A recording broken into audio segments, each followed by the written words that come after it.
All right, shalom, shalom. First and foremost, I want to give all praises, honor, and glory to Yahweh, Hashem, Yahweh Shai, Hashem, Yahweh. Double honor to the apostles, the elders, and the men of great millstone. Shalom to the Akim, and the Shalom to the listen. I get your brother, Batak Allah, for the gift of Chicago, for the fact that you another video of the spirit of power, Yahweh, Hashem, Yahweh Shai. The Lord willing, this is the edifying lesson. I'm walking down the street on my way to the plantation, so it's locked here. The wind and the cars are really loud. But we're just going to do a quick hit before I go into work, alright? But this Sirach 2 and 1, my son, if thou come to serve Yahweh, prepare thy soul for temptation. Set thy heart aright, and constantly endure, and make not haste in time of trouble. Alright, so when we in this truth, and we go over this a lot, but it's important because the battle is constant. And yes, the Lord may give you rest here and there, but for the most part, we're going to be struggling throughout this entire journey, man. And we have to constantly remind us of ourselves, that that's a part of it, but it's to the good.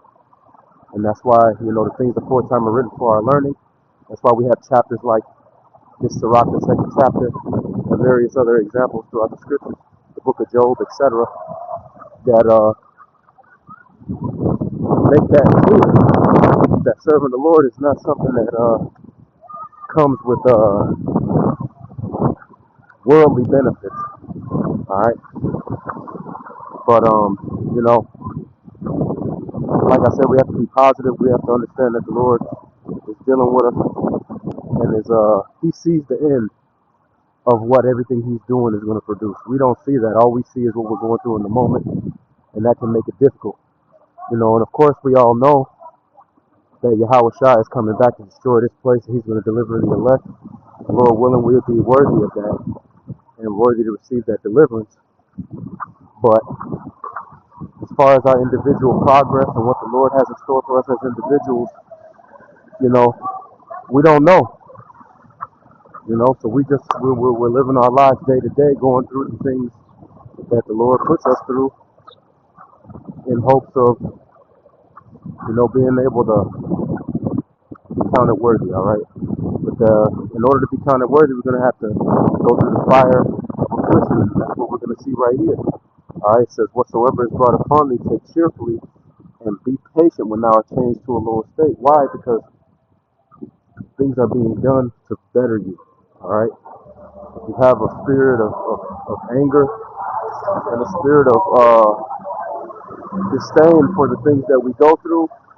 That can then turn into hatred for Yahweh Hashem Yahweh Shai, and that can cause you to curse the Lord. And the Lord, you do that, and it's a wrap for you. Okay? So we have to constantly endure and remember that all these things that we're suffering are for our benefit, and we just have to keep fighting. All right, and the Lord willing, the Lord will have mercy on us. It says, and also, you don't want to be. You want to be patient while you're going through the things you're going through, so you can self-examine, see where you're going wrong that's causing these things, and also so that you can learn the lesson that you're supposed to learn as well, because sometimes you may not necessarily do something wrong yourself that will cause something to happen. Now, of course, none of us are innocent. We all deserve death, and the Lord has given us an opportunity to receive mercy. So whatever we are dealing with, we deserve it. But what I mean by that is that it might not be a specific action or a thing that you did per se that would cause something to happen. Look at Job. He was a righteous man.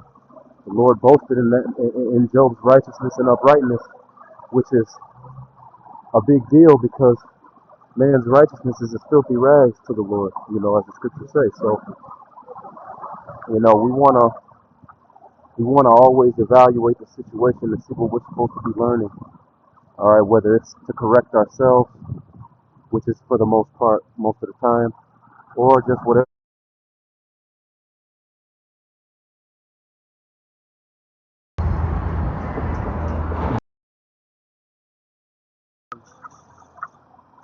Everything is going to go to the good, and like I said, we all endure. All right, it says, for gold is tried in the fire, and acceptable men in the furnace of adversity.